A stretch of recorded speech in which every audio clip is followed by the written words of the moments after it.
Good morning or afternoon, whenever you're listening to this, and welcome to a very special edition of Cyber Threats Exposed. This is a special episode. Steve and I, in fact, let me introduce Steve. Say hello. Hello, this is me. Classic Steve. Steve and I are not going to be talking about the threats and the events in cyberspace that have happened over the previous month. That episode either has come or will be coming shortly, depending on when this is released. Instead, we are talking with a colleague of ours, Donato. Donato is a principal security consultant at WithSecure, and we thought we would jump on the bandwagon and talk about everything related to large language models with a security twist. This podcast is brought to you by BSL IT, a proud WithSecure partner. BSL IT is a young and dynamic IT solutions and product provider. Based in the English Midlands, they offer the best care, service and pricing possible. Before we kick off then, Donato, maybe you just want to give us a quick rundown on your kind of experience, what you've been working on?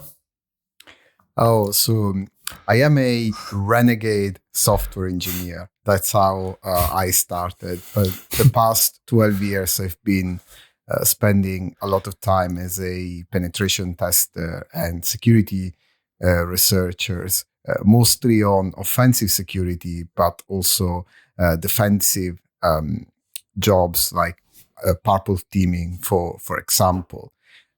But the way I got into generative AI security is actually not directly via my job at the beginning. I remember using ChatGPT for the first time. I think it must have been the beginning of 2023. I'm feeling like that this was very different from anything else I had ever used in terms of a chatbot. And I wanted to learn how it worked. I actually was naive enough to think that I could build a version of ChatGPT myself or a version of a language model. So I started studying how these things are built. I really like reverse engineering and I really like making things. So reverse engineering what other people do and then recreating that tech. Now, that was a much, much longer journey than I expected. It turns out I did build a small language model, but I was not gonna build anything similar to ChatGPT on my home computer. But then if you fast forward to the end of last year or middle of last year, we kind of got a lot of clients that started implementing Gen AI. And so when they asked about the security of Gen AI, I was the Gen AI guy. So I took my black hat and I tried to apply it to the way I understood the technology. I think if you had managed to build your own large language, well, you actually referred to it as a small language model on your personal computer, you probably wouldn't be sat here with a microphone on a pile of books talking to Steve and I. You'd be somewhere on a yacht, I would imagine, or in Silicon Valley. But thanks for taking the time to speak to us. And this is a really fascinating topic. I think everybody must have been living under a rock if you haven't come across large language models. More recently, obviously, DeepSeek. Now, DeepSeek is a really interesting topic, and it has been everywhere. It has reached into into every facet of society, particularly political, geopolitical. There are, there's kind of commentary talking about kind of trade wars off the back of this kind of technology. We've seen the largest stock market, or the largest kind of market capitalization of a company decrease in history as a result of DeepSeek. So it's simply impossible to avoid. We're not going to talk about any of that. We are going to talk about DeepSeek, or we're going to touch upon DeepSeek. It's not the main topic, but we want to talk about security. I think you mentioned it really succinctly there, as all these companies are now saying this is AI powered and we're going to put AI in and chatbots and all of that. But actually, there's a thin red-hatted line of the offensive security consultants trying to keep these things secure, right? Yeah, and honestly, because of the hype, it is quite difficult at the moment when you start having conversations with clients to figure out exactly what it actually is that they're doing with generative AI and what they're asking for in terms of security. So everybody talks about Gen AI or LLM red teaming. And obviously we work in cybersecurity. For us, red teaming is a very loaded term. Like a red team is a full adversary simulation with a starting point and an end point, and everything in the middle can be any kind of technology, people, process that somebody can hack, which is in scope. But people are talking a lot about LLM red teaming, which to me always sounds like a benchmark of the LLM to see how a single LLM is responding to certain queries and whether or not it will engage in unwanted conversations, which I guess it's an interesting issue, but probably from a cybersecurity perspective, especially when you're talking about hacking into something, it is not very, very interesting. So just to frame the kind of work that we do. Let's say you are an organization and you have a product and now you add a Gen AI feature to your product for your clients. So maybe that can be a button that the user can click to get a summary of all the recent tasks in your kind of product, solution, or tool, or it can be a conversational agent that helps the user figure out how to use your product. So these are some of the use cases. Well, the question that we ask as hackers, as an attacker, how can I exploit that Gen AI feature, which typically is based on an LLM, against your application and your users? And exploitation here is the key for me. It means that I need to be getting something out. There is an attacker and there is a target of the attack. So, and they're not the same.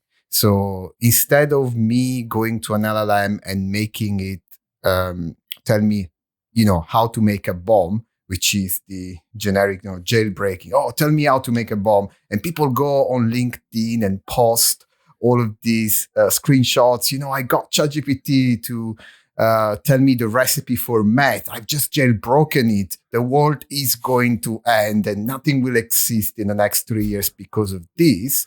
I think the question we ask is different. Can I leverage the vulnerability in the LLM so that I can attack another user? I can make the application, I can take that Gen AI feature that the application implement and use it, for example, to steal information out of that user session.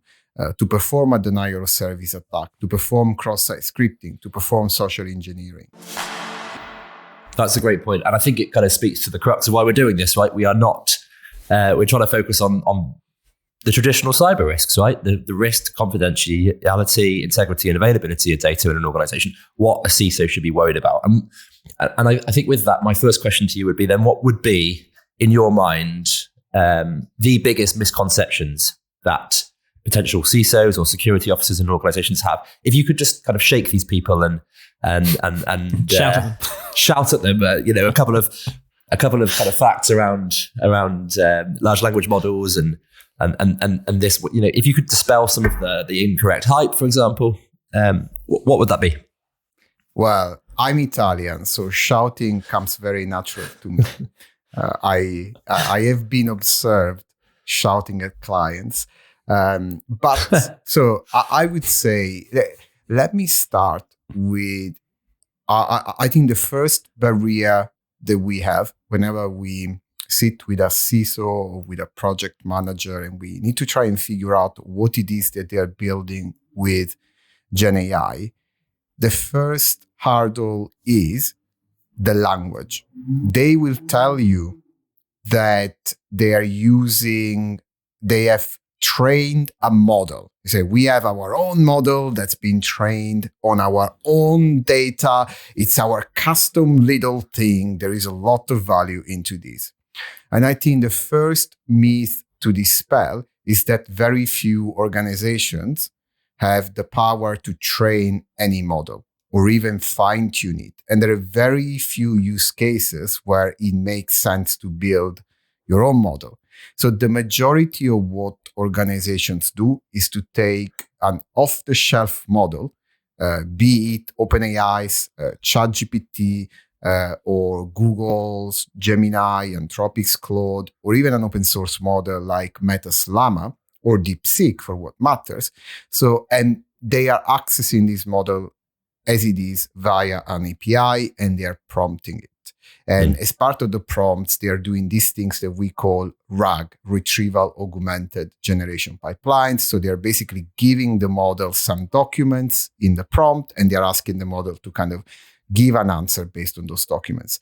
There is no custom model. There is no fine tuning. There is no changes of the weight or anything like that. That's to me the first misconception that people have. So basically, very few people are actually creating models. There's simply a lot of people using the models that are there. Yeah, and because that does the majority of the use cases, but also it wouldn't make sense for people to fine-tune models. You would need data sets, and you would need a task that the model can't already do. These general purpose models are general purpose for a reason. They can do a lot of things. And typically, again, people consume them through APIs. So that's my misconception number one. Once we get that out of the way, the second misconception is that people come to us and they ask us whether ChatGPT, or better, whether GPT-4o or OpenAI o1 or DeepSeek is a secure LLM. A question which makes very little sense. It is like asking whether an Intel CPU is a secure CPU. I think there are many more layers to that. What you build on top of it, the use case you're building on top of it, defines your security, meaning what kind of data workflows are you enabling with it? What kind of systems are you giving it access to? What kind of users? And based on that, we can see whether any of the vulnerabilities of the LLMs can be exploited by an attacker to actually do something against your organization, your application, or your users. So there is a lot of focus on testing, red teaming LLMs in isolation. And for the majority of companies, it doesn't make sense. It's not their LLMs. Most organizations will not take an Intel CPU and ask a company to spend 6 months looking for a vulnerability in the Intel CPU. It's very unlikely that, unless you make the CPU yourself, it makes sense for you to look for vulnerabilities in it.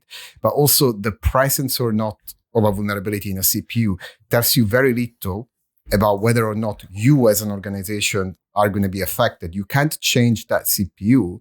And most importantly, that vulnerability is unlikely to result into any problem for you because your software doesn't even reach that feature, or that vulnerability doesn't make sense in the software you're building on top of it. That's the same for LLMs. Vulnerabilities only make sense within a context. So my second misconception is people are looking at the security of LLMs in isolation.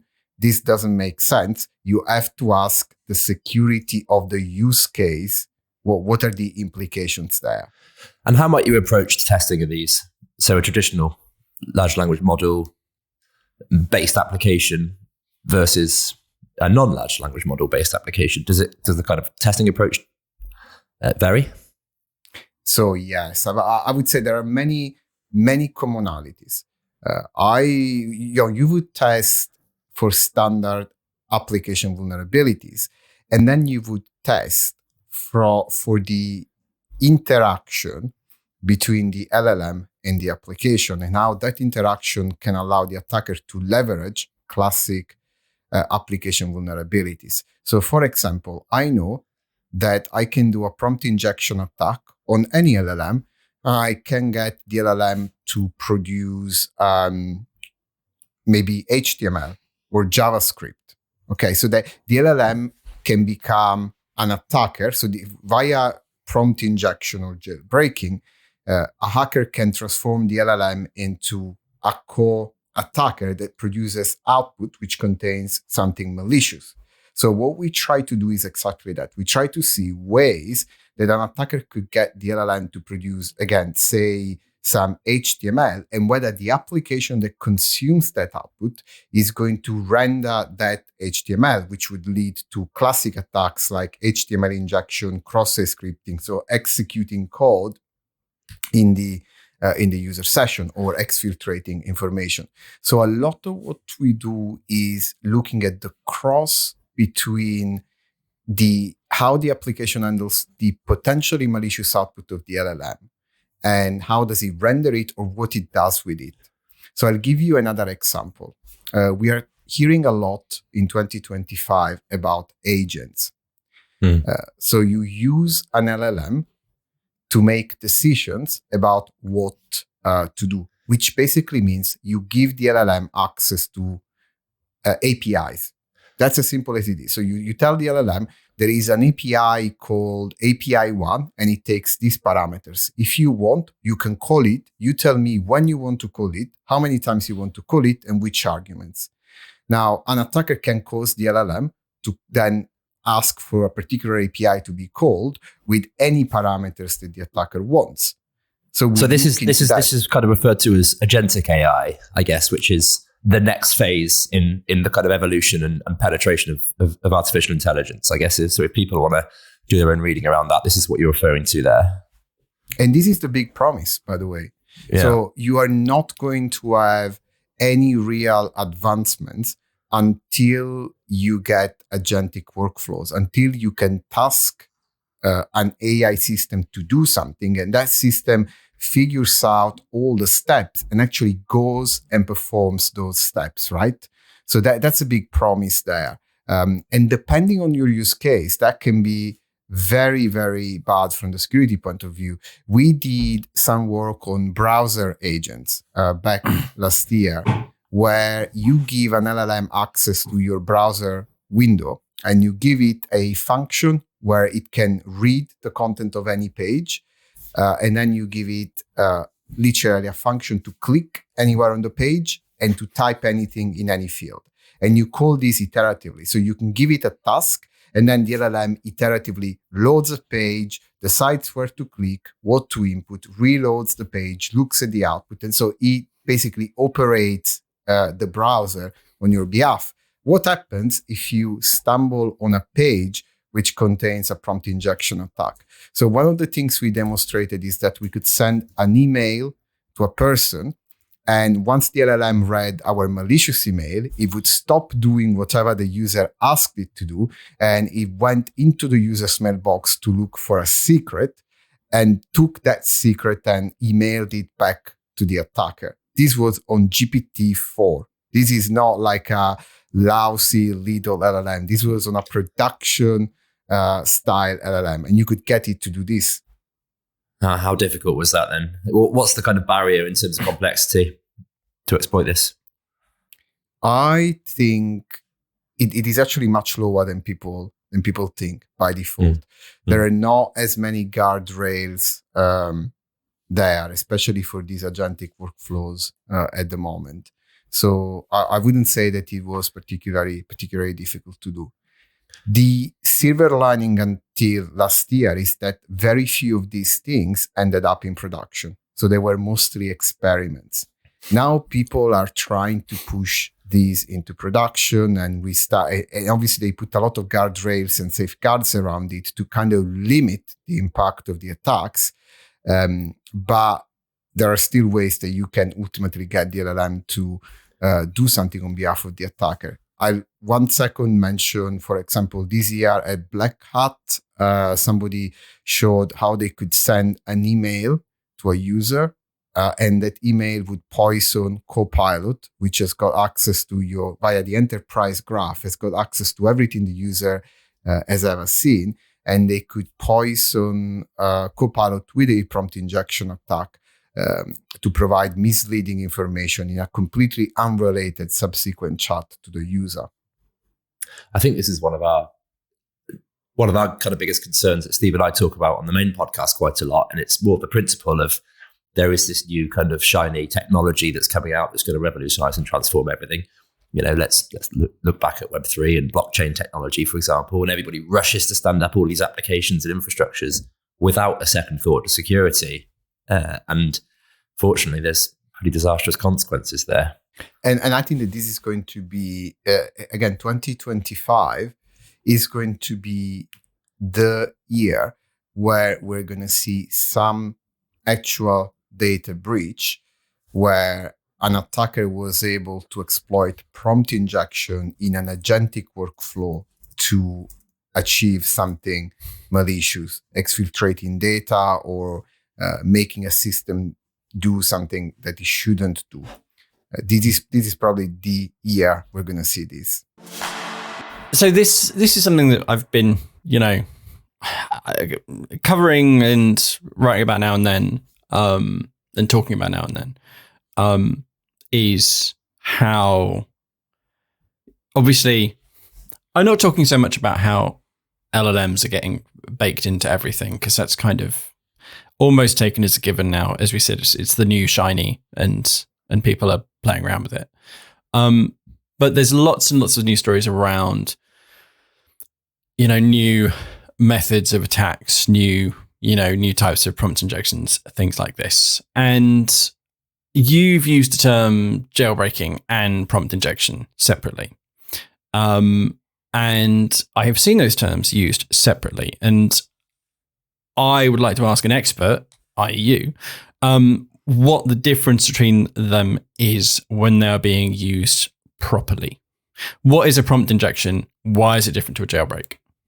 So I don't think there is any consensus in the industry. As a practitioner, I have a useful operating definition of that, which I tie back to threat modeling and use cases.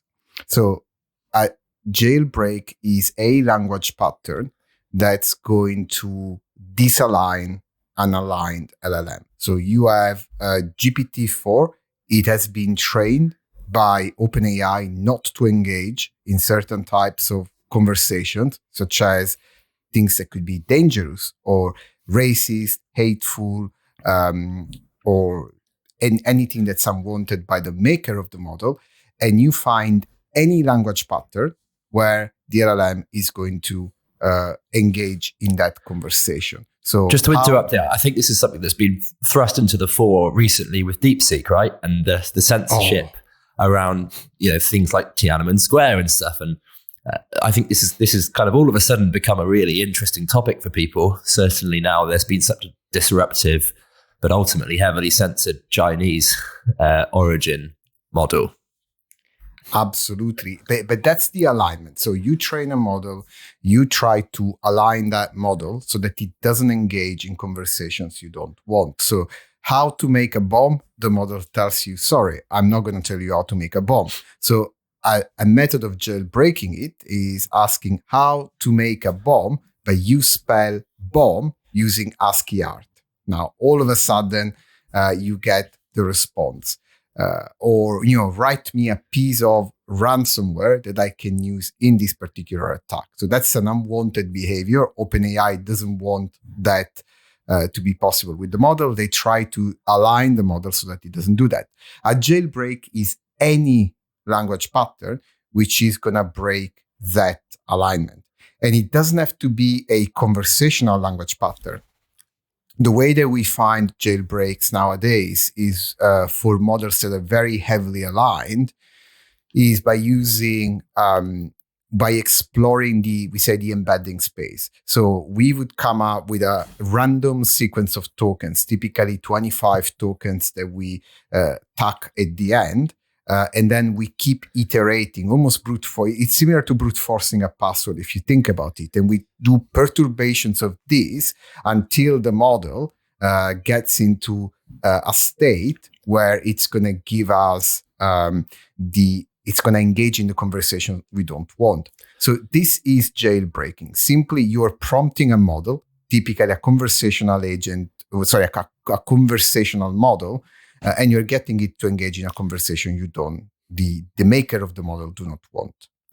And does DeepSeek do this differently? Because one of the things that has been commented is the output comes before it seems to self-censor. Whereas if you ask ChatGPT how to make a bomb, it would tell you before it starts providing output that it cannot do that.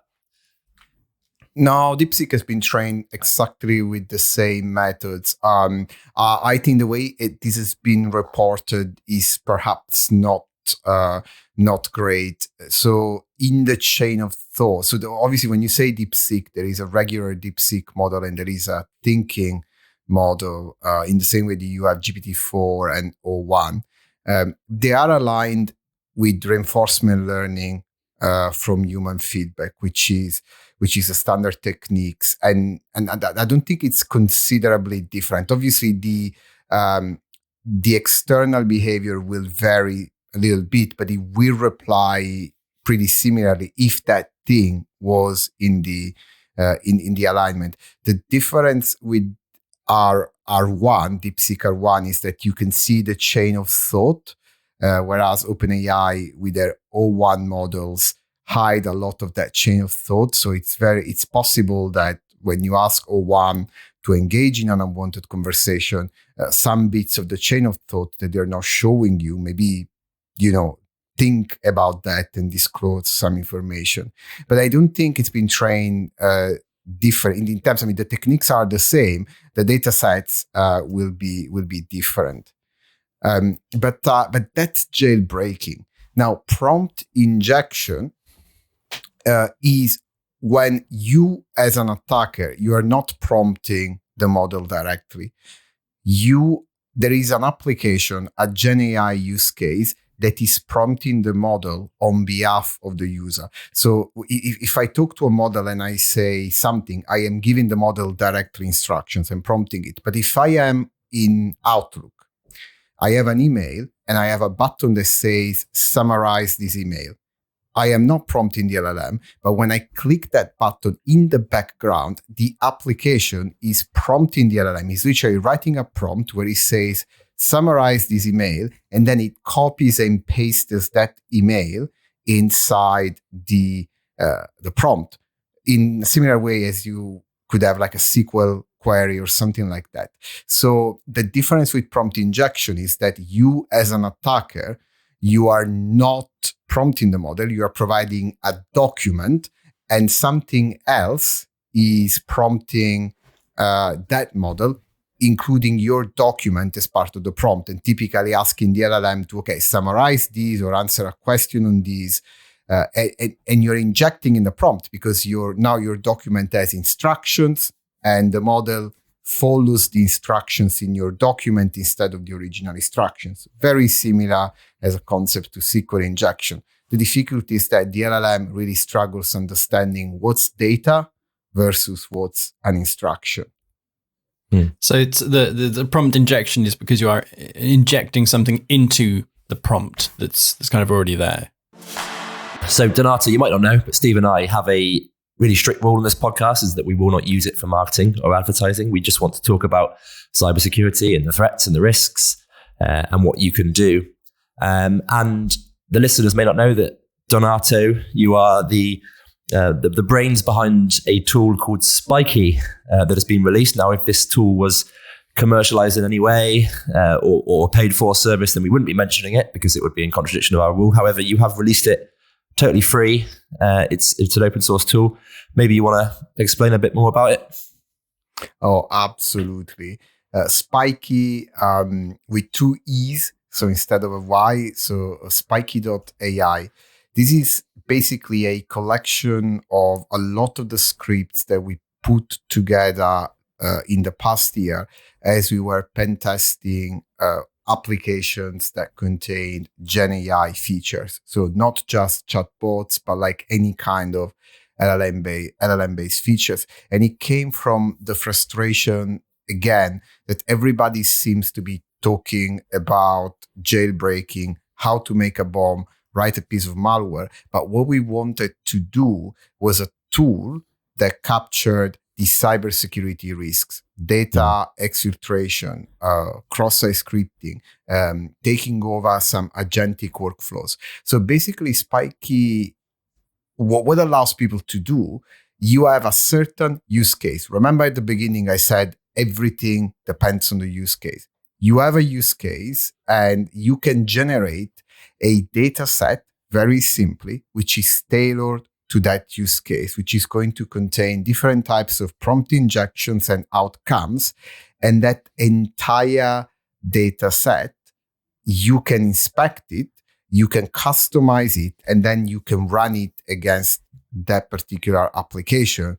And it's going to be attacks that make sense. So we have a collection of jailbreaks, a collection of instructions, and we're now developing a lot of the adaptive attacks. So some of them we've not released them yet. So, when I told you the way that we can find some of these attacks by, tagging 25 random tokens at the end of a prompt and then iterating through randomly through different of them until we manage to find a jailbreak in the same way that you crack a password. I mean, we have those types of attacks that we're also going to slowly publish into the tool. So it's basically for practitioners that need to assess cybersecurity risks. And I think from our point of view as well, it's, as more and more products have this shiny sticker on saying this is powered by large language models, I think if you are thinking about buying any kind of product, you should be less and less impressed by that sticker saying powered by AI or large language model, and you should be more and more impressed by the organizations that actually attest to the security of the confidentiality, integrity, and availability of the data. As a result of that, security is really, really important. That's why we're all here. Yes. So, yeah. I understand, Steve. Donato, sorry, you've actually tested a lot of these models through Spiky. Anything interesting coming out of that? So I think we published a benchmark of models on a basic prompt injection data set for generic use cases that you can create with Spiky. And I think what's interesting is that some models that are thought to be very intelligent are only intelligent in the very specific realm in which they've been heavily fine-tuned to match a certain performance in a certain benchmark. So take DeepSeek. Everyone is talking about how revolutionary and intelligent this model is. And it performs well on some logic puzzle and mathematical tasks because that's what the model has been reinforced for. If you try to do a prompt injection attack, even a basic one, it's completely vulnerable. Not at all by design. It's not that China wanted to give us a model that was vulnerable to that. It's simply that it wasn't at all part of any training or fine-tuning.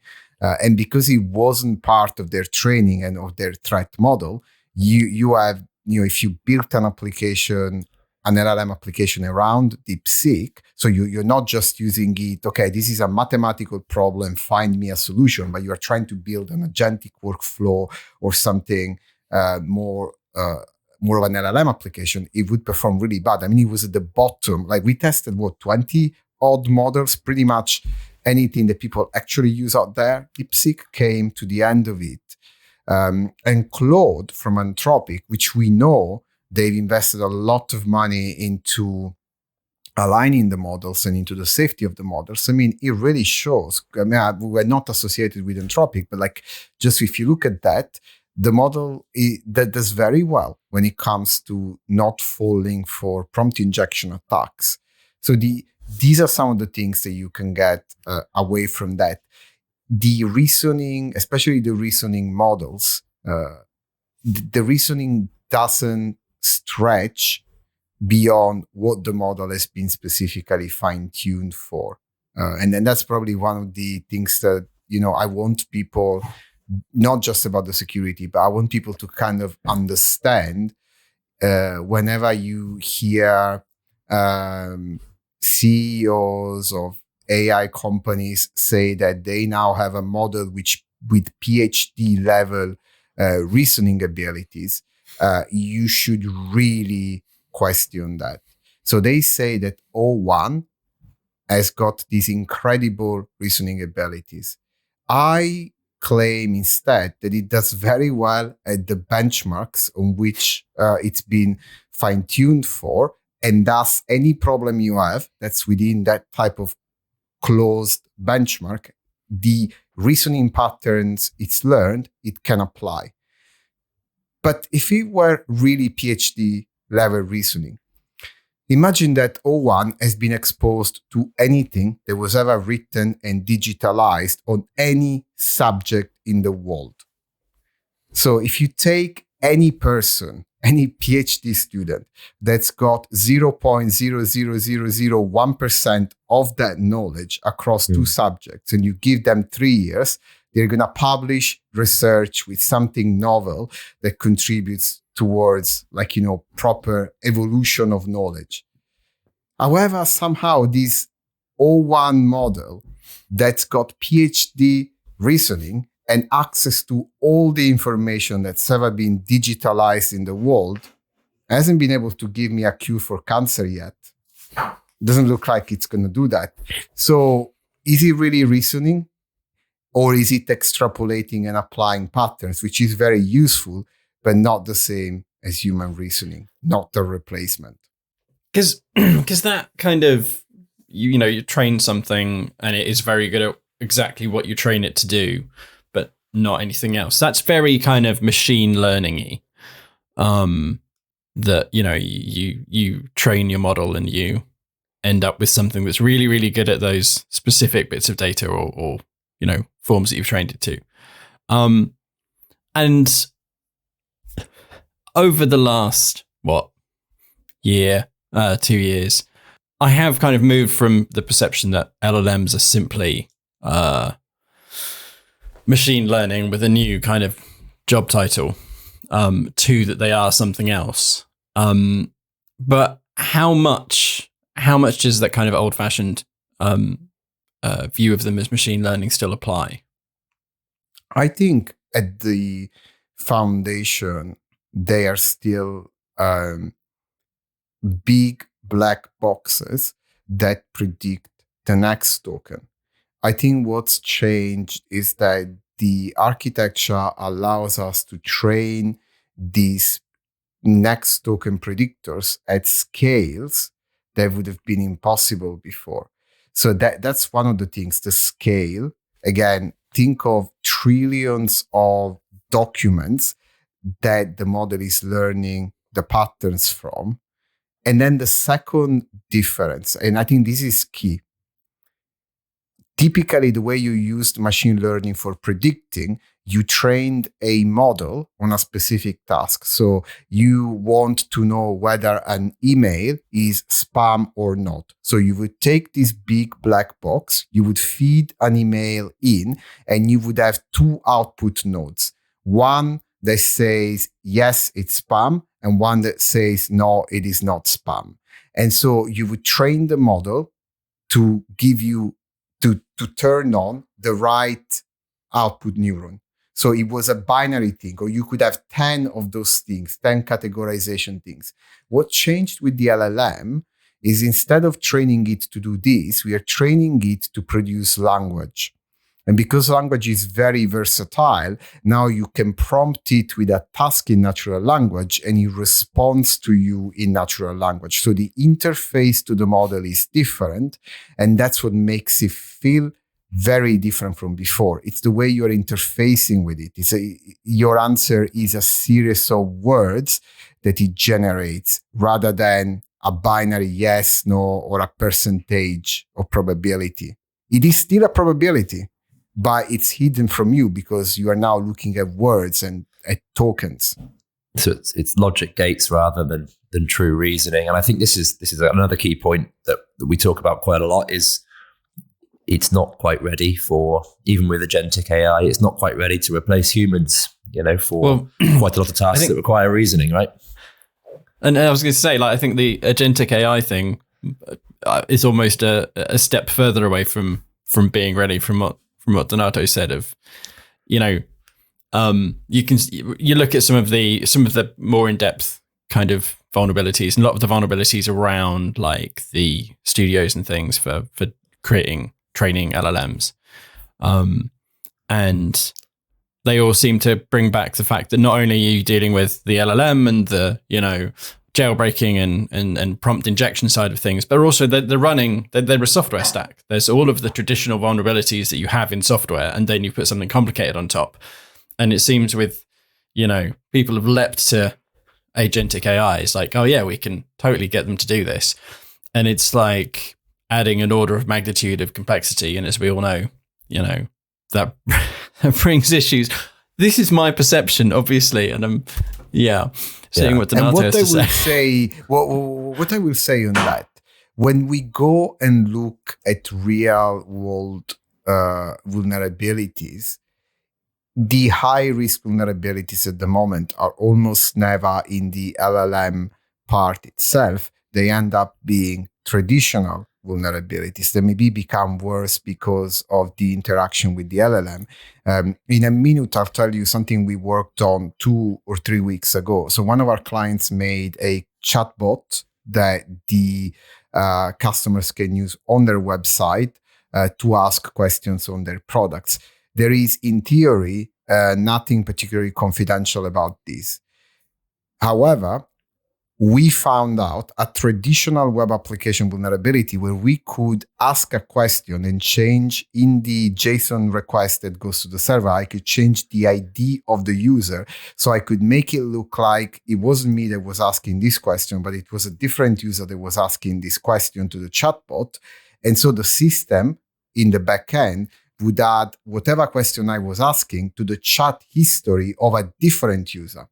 So now, if I can do a jailbreak attack and I can get the LLM to say back to me something which is malicious, bad, social engineering, now I can take that same answer, and because of this traditional broken access control vulnerability, I can put that in the chat history of a different user. So now I am exposing that LLM output not back to me. I'm not telling the LLM, tell me how to make a bomb. I'm telling the LLM, engage in a conversation with the user and ask them their banking detail to fix a problem on their account. But if you looked at the LLM vulnerability in isolation without looking at the context of the application, you would have not find this as a very, very serious issue. Well, it's extra threat surface, right? It's just more applications to exploit. Regardless, I mean, this is also, it's not just in the confidentiality, integrity. I've used the kind of CIA triad quite a lot in this podcast because that's, a good kind of synonym for the cyber attacks, but also there's reputational impact as well. And, if you could start, producing hate speech or defacement of these kind of chat histories, it produces a whole set of really interesting issues for organizations. Listen, I think we're kind of running out of time. So, with that, I think we could kind of sit and talk for another couple of hours, to be honest. This is really interesting stuff. Just before we leave, Donato, any kind of takeaways for people who have to kind of secure these and are looking at the kind of the wave of LLMs that's hitting everybody? Any kind of key takeaways? A couple. Let me go to my go-to takeaways. Number one, for cybersecurity, the use case matters. So never ask whether an LLM is secure. Ask whether the use case that you're using the LLM for, the Gen AI feature or conversational agent, look at the entire thing and how it interacts with everything else. And just to be really clear on this, does that include DeepSeek? Does that include a model that's come out of China by storm? Yeah. Okay. Yeah, it does include that as well. Don't ask whether the model is secure per se. Ask how you're using it. Second thing, instead of talking about the security of the model, talk about the security of the infrastructure where the model is hosted.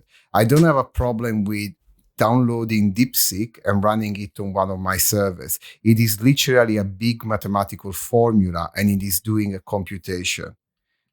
It's a problem if it's on a Chinese server and you're sending your data there. The model is not going to do anything, but obviously the people running that server can log your data and do whatever they want with that data. So instead of asking about the model, ask where the model is hosted. For me, if you take Meta's Llama 3 model and you are consuming that model via a Chinese or Russian cloud, you have the same security issues that you have with DeepSeek from point of view of data. You are sending your data to a country or to an organization that you don't trust. So don't think too much about the model. Think where it is hosted, and whether you trust that organization.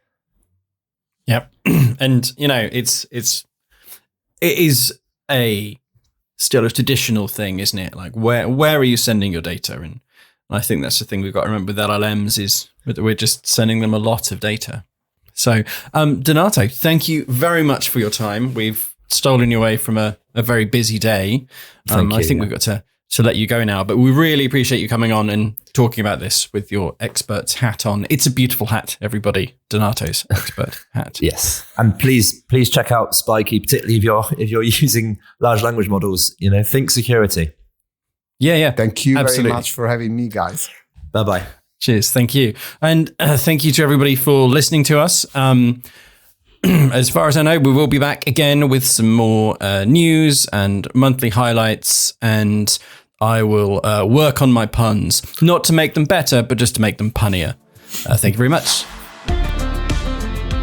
This podcast was brought to you by BSLIT, a proud with secure partner. For more information, visit bsl-it.com